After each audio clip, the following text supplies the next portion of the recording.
าวพงสาลีเมืองเหนือธรรมชาติมีเหลือ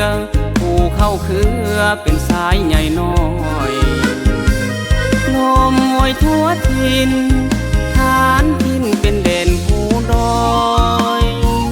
สายภูใหญ่น้อยเป็นพันเป็นแถวงามผาบ้านเฮา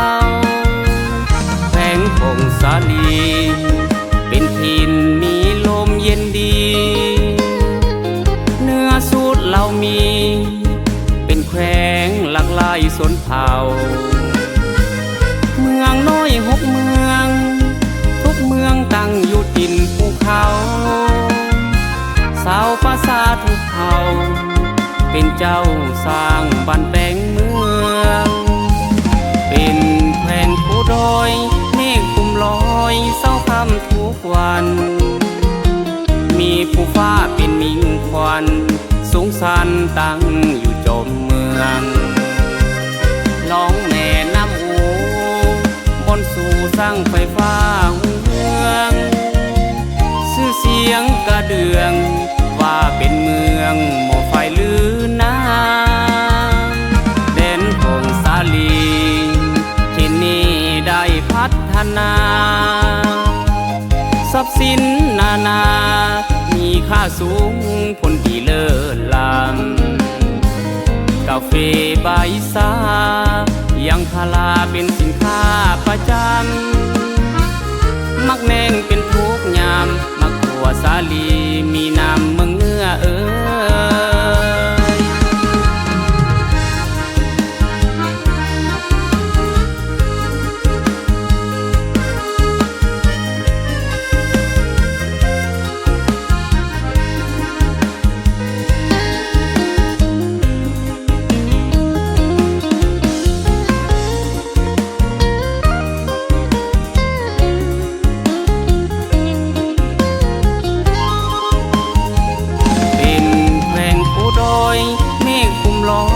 เศร้าค่ำทุกวัน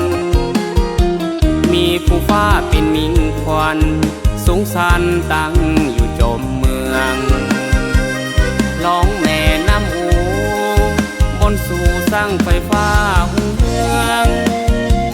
ชื่อเสียงกระเดืองว่าเป็นเมืองหม้อไฟลือน้